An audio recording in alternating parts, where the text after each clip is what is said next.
Mhm. Hello, everyone. This is Urooj, Naveed, the host of Stigma series here on YouTube. Today, I am here with a friend and former classmate, Cianna Razo, who has managed to transfer out of community college in 1 year. So, welcome, Cianna. How are you doing? I'm doing well. How are you? I'm doing well, thank you. So, let's get started with a brief introduction for the audience.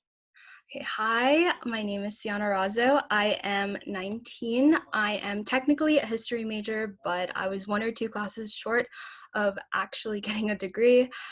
Some things I'm involved with here at the Fullerton campus are I'm part of the honors program as well as the promise program.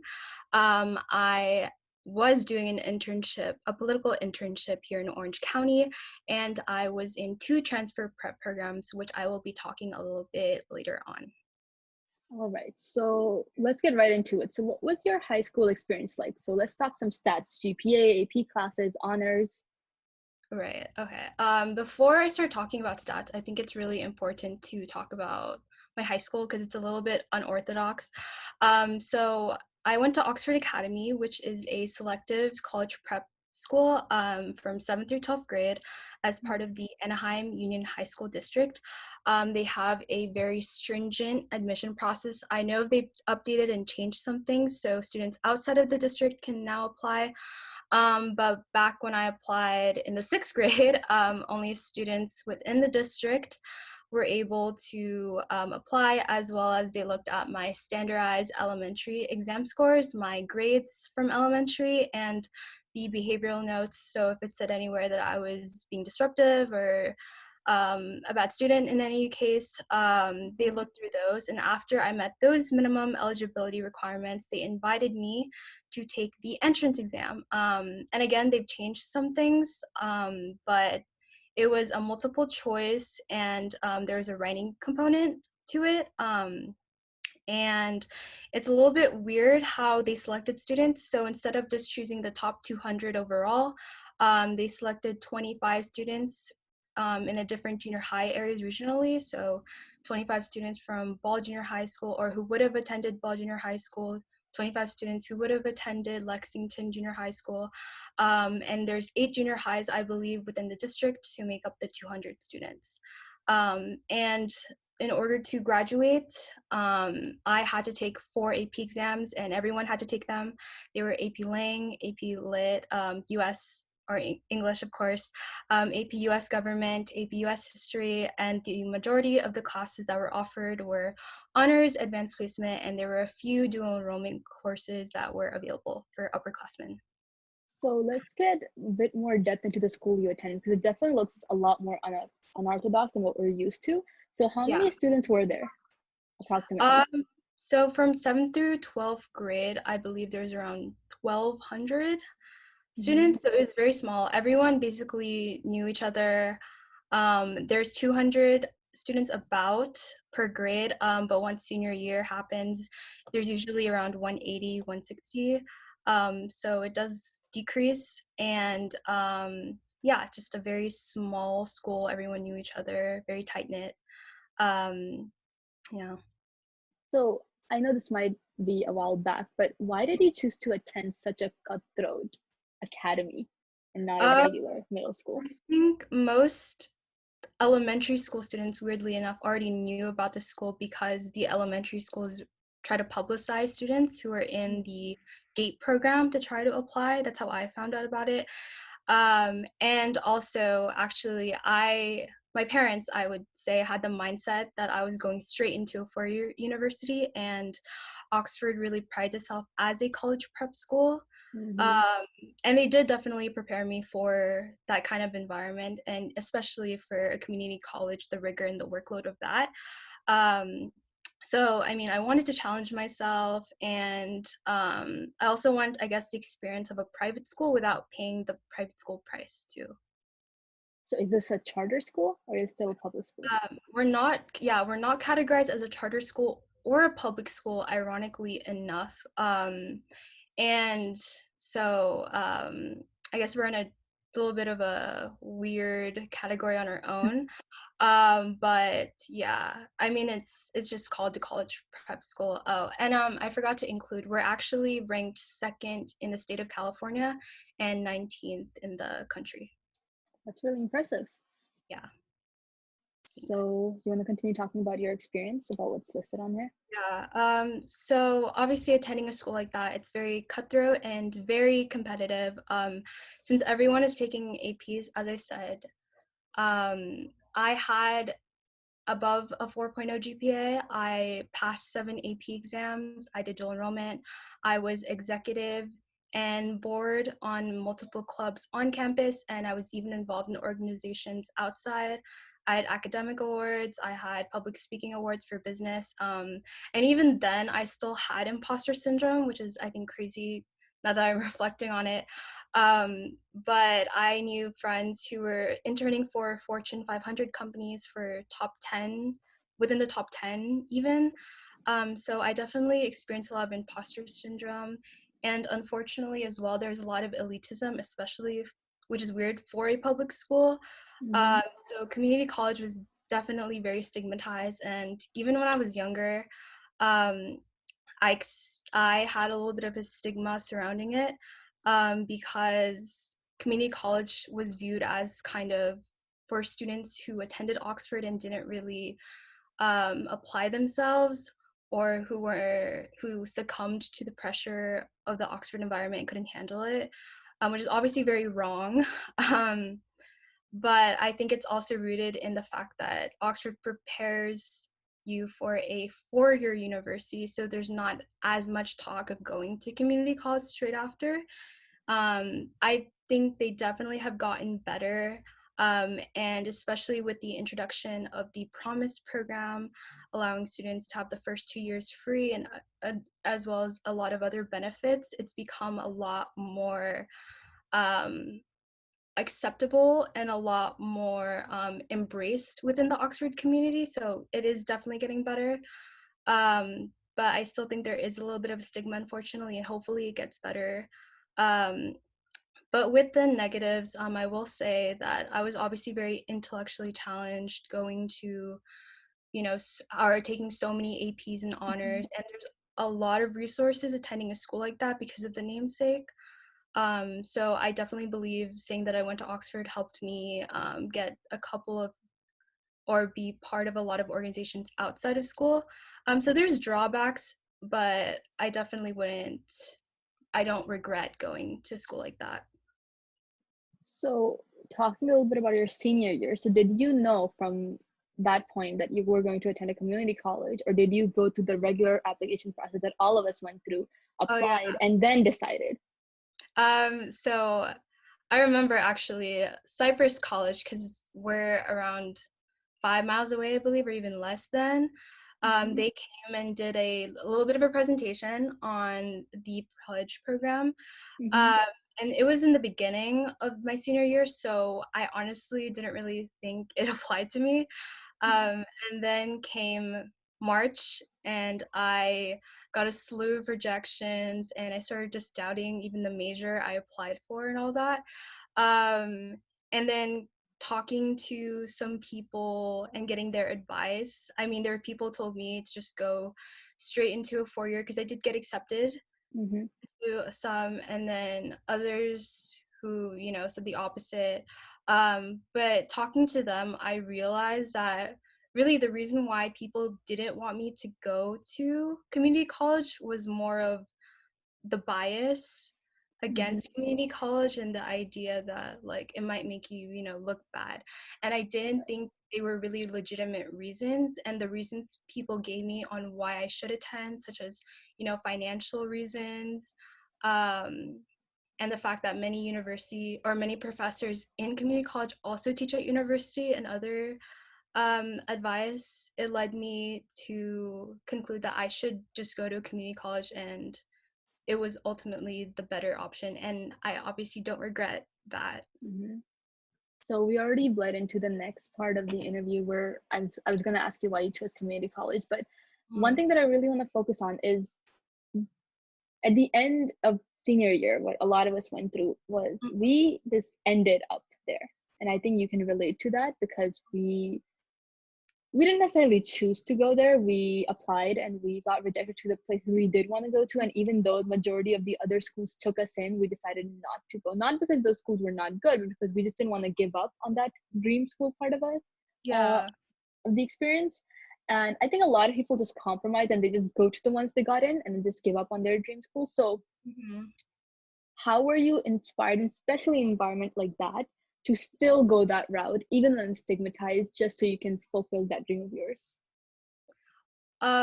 I really think the reason why I was very motivated to transfer in a year and to not give up on my dreams, as you said, or my dream school, is that I attended a lot of workshops at the transfer center, and they talked about a lot of, student successes. And it wasn't just UCs; there were students going from Fullerton to Stanford and to Ivy Leagues, and it was very inspiring to me because I basically pictured myself thinking, wow, like if these people can get in and they worked really hard, um, I probably have a really good shot. And just also being in the honors program, most of the people there also have a goal to transfer and a goal to reach. So surrounding myself with those kinds of people, and even in my non-honors classes too, um, there were people who wanted to succeed, and they motivated me as well. Okay, so let's move on to that community college experience. So you had these workshops that you went into, and you had the people that helped you. But then also there is this still that stereotype of community college that still exists when you are even there, because a lot of us tend to stigmatize it ourselves. How was your experience with that? Like, how was not getting that full college experience like? Um, I think when I used to be very embarrassed when people would ask me where I was going because I had a lot of friends who were going to these top colleges and top programs. Um, but I guess once I started taking classes at Fullerton, I realized that, I was still getting, I guess, a freshman experience. I still made friends, even though I wasn't necessarily dorming. I was still able to socialize and network and do all of that. And also by attending Fullerton, I think one big lesson I learned was that college is not about I necessarily the experience. Like, yes, make friends. Yes, like you'll have a great time.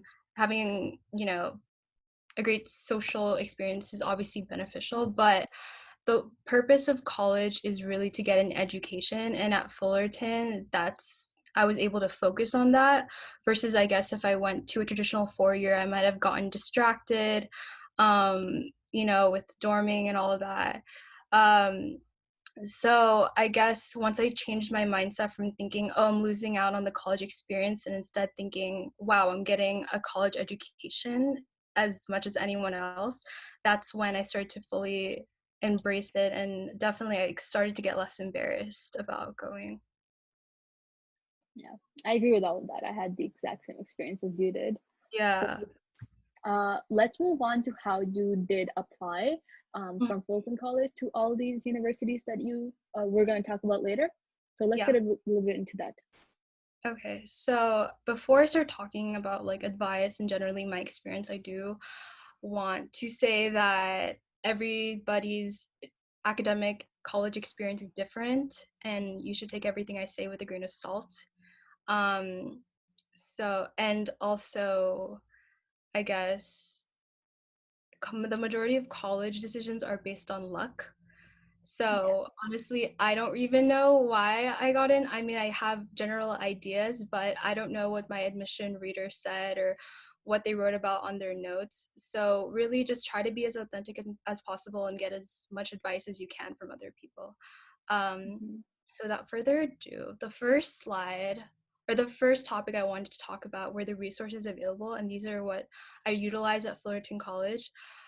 So first of all, there's of course the honors program. It's not a necessity to get into universities by any means.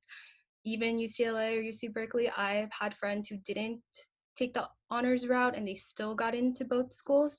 But being in the honors program does give a little bit of an edge to your application. So for example, if you complete the TAP requirements, which are different for STEM majors, but since I was a social science major, I had to take 15 units of honors. Mm-hmm. Um, so with TAP, I tapped UCLA. So with that, I had priority consideration to the College of Letters and Sciences, um, as well as being able to select an alternative major to that university.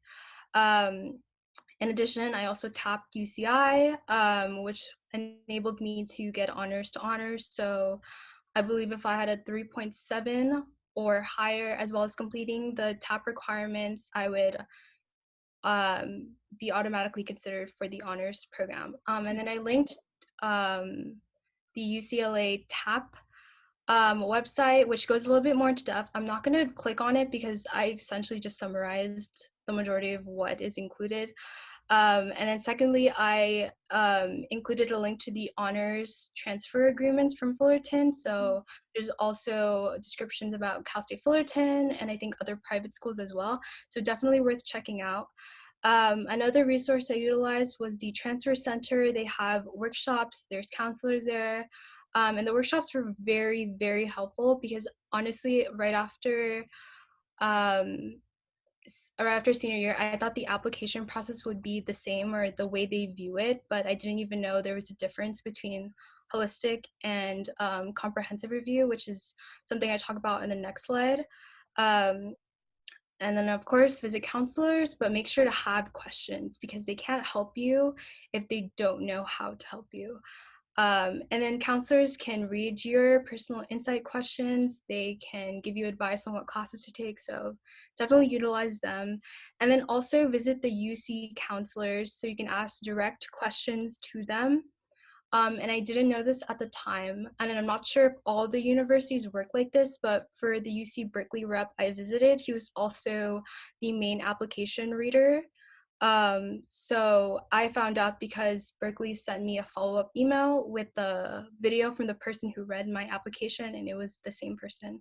Oh, So wow. definitely visit them, yeah. Okay, so comprehensive review.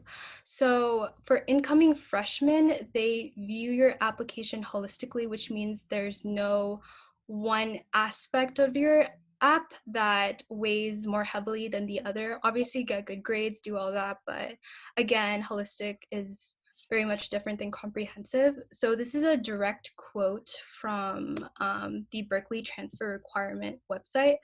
So I'll just read it off. While no one attribute or characteristic guarantees the admission of an applicant to Berkeley, transfer students can be most competitive by excelling in the academic areas.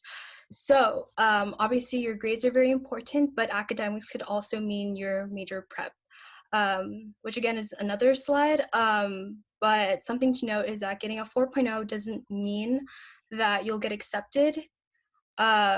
It's really your transfer prep. They also obviously look at the things you did outside of school, if you had family responsibilities, if you're in any clubs on campus, things like that. And then I also listed the minimum requirements for UC Berkeley and UCLA. I'm not going to go over them because you probably already heard it during the orientation at Fullerton, but just keep these things in mind. Right. Okay, so major prep. So I started researching major prep right after my orientation at Fullerton when I found out about it. Um, so the difference between high school and community college is that there are classes that you have to take or are recommended to take for your major versus when you're going in as a freshman, they don't really give you necessarily like you have to take this class in order to transfer. So one site I recommend is assist.org, and I'll pull it up really quick. So assist.org has a list of institutions within the public California universities. So there's community colleges, there's Cal States, there's UCs. So for example, I could put Fullerton College and then UCLA, and then it has a list of all the majors. Mm-hmm. So example, here's my major. I looked at the agreements with my counselor, and it lists the APs that I could use in order to fulfill requirements. It lists classes I can take. And it's just a really helpful site to know what essentially you need to do to complete your major. Um, sorry, yeah. And then I guess just advice is to get the majority of those courses done by the fall. And UCLA's transfer their transfer website lists highly selective majors such as economics, and for those they require you or recommend you to finish by the spring, so make sure to check that website out. And then I also linked this website, which you could check whatever university you see you want to apply to and the major. And then they'll give you the range of students they admit, the range of students they Mm-hmm. enroll in. So it's just a really great way to kind of set a goal for yourself to know what GPA you want, or you plan to aspire to get. But also note that people who get below that GPA still get in. It's just a general a good thing to strive for. So yeah, definitely also check that website out.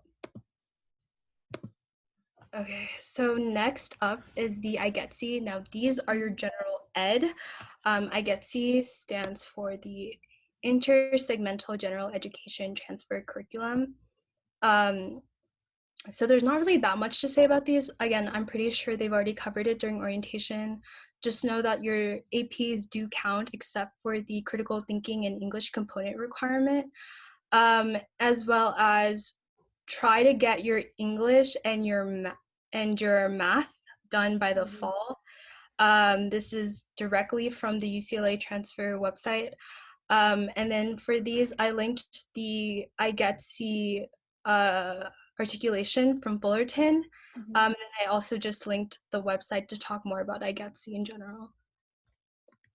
Right. Okay. And both of those will be the entire slide is going to be linked in the description. So whoever wants to check it out Yes. can definitely do that. Mm-hmm. Okay.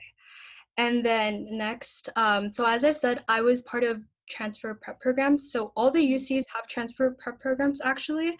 Um, but there's different types for each of them. I know UCI also has one, so maybe if you're looking for something more local, that could be something to explore. Mm-hmm. But LA and Berkeley were my main two that I really wanted to focus on, so I applied for those.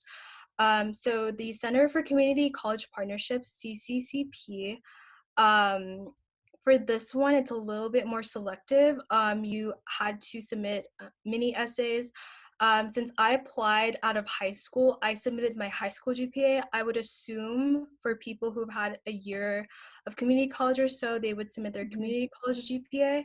And then there's also a letter of recommendation component, but it's not a formalized letter. They just have questions on a Google form and you just send it to your professor or whoever. It's a really great opportunity.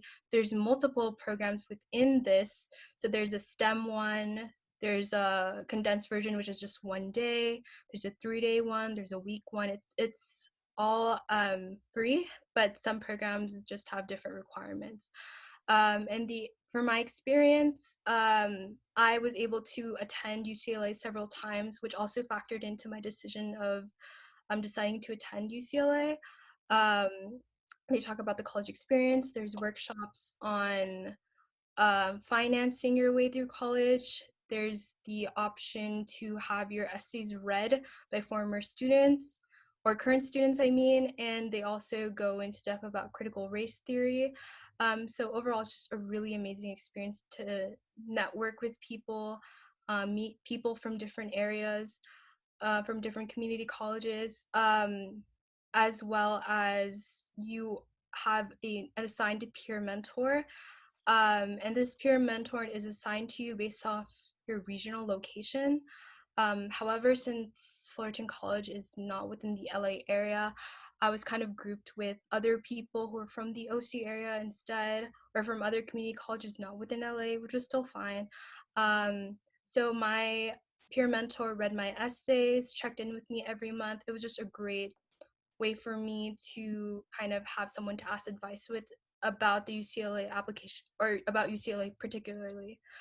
The second transfer prep program I did was SPMP. Those come out in the fall, and I knew about it because of an email and because I was in the honors program. They sent it out to everyone. The UCLA CCCP one, they came out like a month or two ago. Some of the applications have already closed, but I do know that at least Sightlight, which I did, which is the condensed 1 day version of it, um, those are still open, so definitely check that out. But for the Starting Point Mentorship Program, SPMP, the admission was more first come, first serve. It honestly, I think, took me 10 minutes to complete the application. It just asked for like my GPA and my intended major at Berkeley. Mm-hmm. And what's cool is the peer mentor for that is more so someone, if not exactly your major, someone related to the major you want. So I did global studies, but I had the intention of, finance. So I also got my peer mentor was an economics major. So that was pretty cool to talk about the career options and things like that, and fellowships that they did. And then also for SPMP, unlike the UCLA transfer program, you didn't have to go to Berkeley. It's also very inaccessible because we're from Fullerton.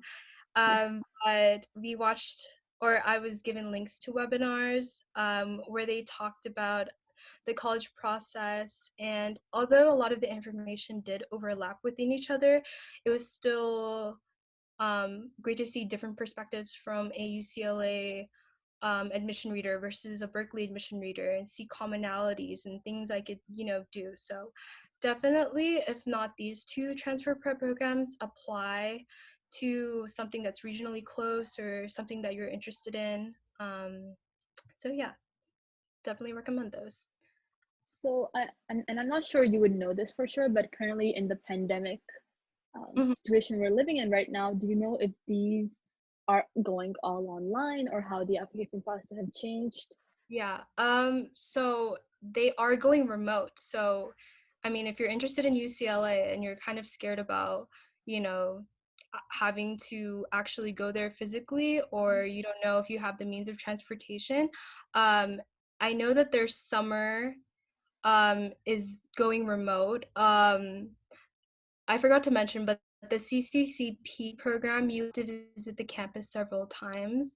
Um, so I'm not sure if they're going to make visiting in the fall or in the winter and spring requirement be mandatory, but I mean, you could always reach out to them as well. I've listed the links to both so you could see more information, and you can contact them as well if you're hesitant about it.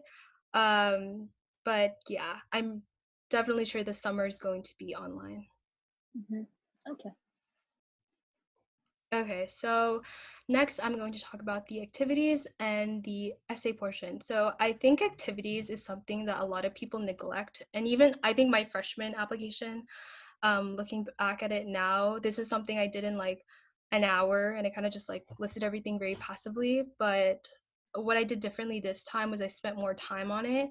Um, and I didn't just list like, oh, I did this and I won this award. And it was only like one or two sentences. So my biggest advice, and this is something I got out of the transfer prep programs, both of them very much emphasize do not make the activity something that takes you 5 minutes to do, because they Mm-hmm. definitely through them. So don't write passively. Think of it as a mini essay and talk about the process of how you got to that position or how you got to that award.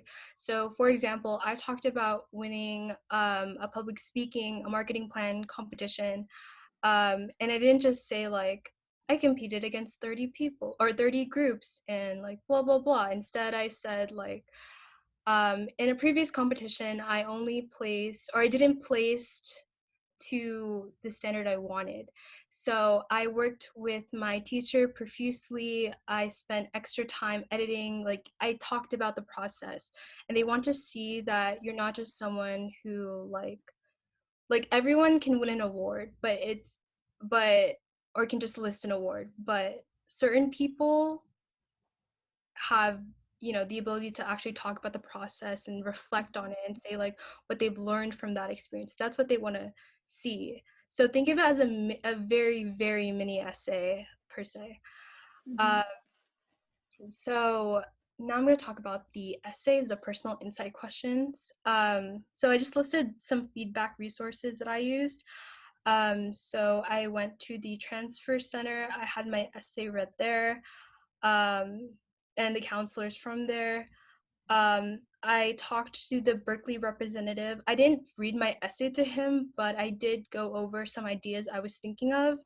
And he Mm-hmm. actually helped me brainstorm, which is really cool. So he helped me with that. Talk to your professors, have them edit or brainstorm, and then also go to the writing center as well, have multiple people read them over. Okay, so now I have some do's and don'ts. um, so don't open with a quote, don't set a scene, don't say a poem. um, I think a bad habit, a lot of, or like something that people think will make them stand out is write very flowery, because the Common App application gives you like 500 words. So it's very common for people to like set a scene and like become a poet basically, because they have such a large word count. But for the UC apps, you only have 350 words per question. So they want you to get straight to the point. Obviously, don't be robotic and just list out what you did. Have, exude passion, but definitely don't abuse the word count, I should say. Um, Also, I'm gonna move this up here. Um, don't talk about someone else, but if you are going to, because that person may be integral to your experience, like I actually a little bit broke this rule. I talked about my mom and the assimilation of being first generation and moving here. Um, However, I didn't make it about her, if that makes sense. I focused more so on my experience growing up with, someone who didn't speak English that well, and things like that. So what I guess I did to make myself a little bit more, to make it more so about myself than my mother, is I acknowledged the struggle, but I also said like, because of this experience, I wanted to volunteer at the election. So I was a bilingual translator for Filipinos who couldn't speak English or had trouble understanding English. So yeah, just try to remember that those 4 essays are about you, um, and really present the best story of yourself. So some do's, again, be straightforward, but don't be robotic. So you have 4 essay questions. One is mandatory, and that is the academic preparedness question. So have a variety in what you're talking about, but also make sure it reflects on your choice of major. Some people, I guess, make this mistake of only talking about or only mentioning stuff that are related to their major in the first question, because they're like, oh, the first question is just about academic prep, so I can get that out of the way. But you should try to strive for making all your essays involve some sort of component to it that relates to your major, and it doesn't have to be direct either. So let's say like you have a really big family responsibility, so you could talk about like the struggles of raising your siblings and also going to school and things like that. So try to show that try to show things that reflect on your academic preparedness. And also, this is a big tip I learned from the transfer prep program at UCLA. Look up the UC values. So one of the prominent things, of course, is that UCs pride themselves as a research institution. So I talked about how I want to do research at the university. So do things that would make them want you, that they know you're going to utilize the resources they have, such as research and things like that. Um, and also connect each question to something you did. So, like I said, connect every question to maybe an extracurricular activity you did, family responsibility you did. Um, and lastly, the additional comment section. I used this to talk about why I wanted to transfer in 1 year. But it doesn't have to be. If you have something more compelling, definitely use it. Because I mean, it's 4 questions, but maybe there's something that's really big that you believe would be really important for them to know about you. So definitely use that if you can. Okay. So here's This just is the some. good part. Yeah. Well, I mean, this isn't a flex by any chance, but I did want to say, so I got into all the UCs I applied for. I got into Pepperdine, and I'm still waiting on USC, but pretty much already made my choice with UCLA. Um, so yeah, I applied as a global studies major, and for some schools I emphasized economics.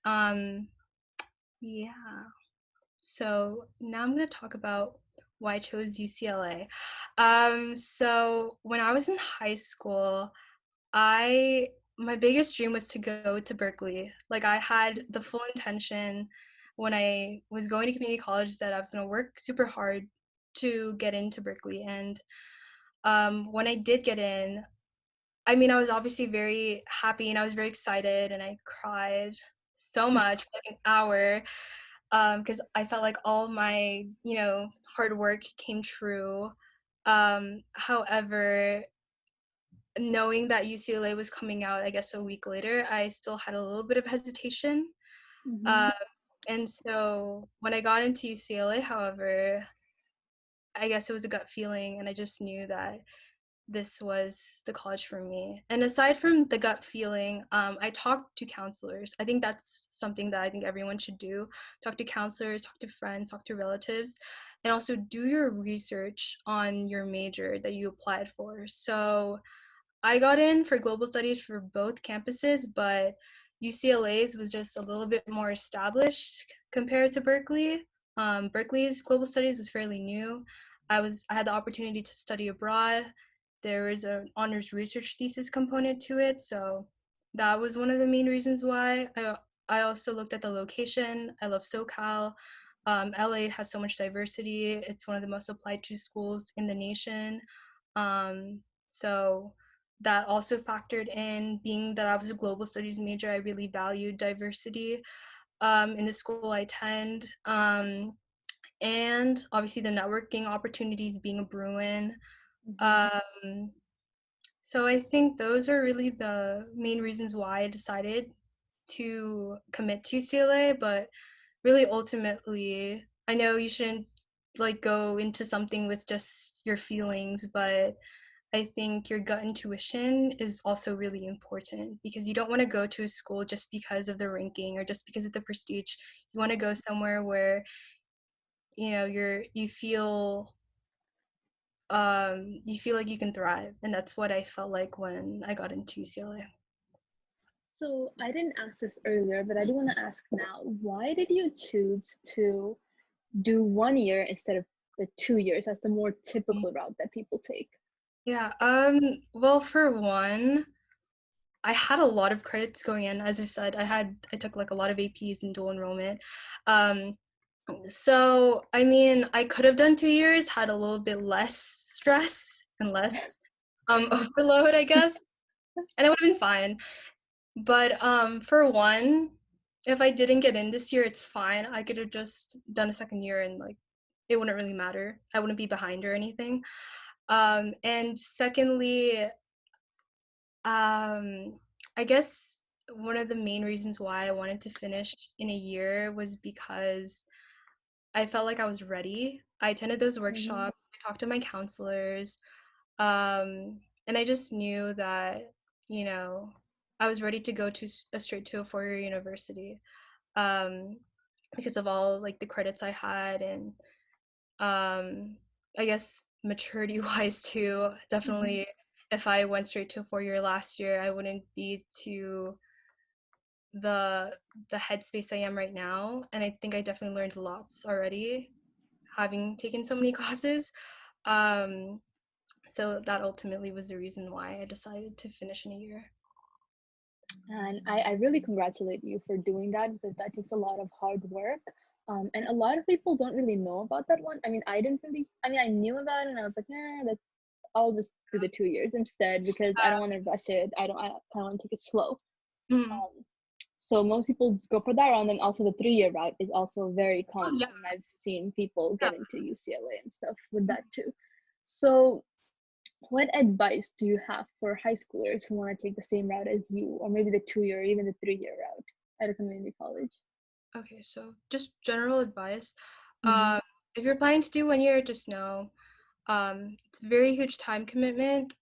I mean, for me, even though I took several APs in dual enrollment, I still had a very busy workload because my major had a lot of requirements. So, I mean, if you believe that you, especially if you're going to STEM or economics or psychology or communications, which have both a lot of requirements and also very highly selective, um, know that it might not be as feasible, or if it is, you will have a lot of units. So definitely keep that in mind. Know yourself. Secondly, get organized, get a spreadsheet.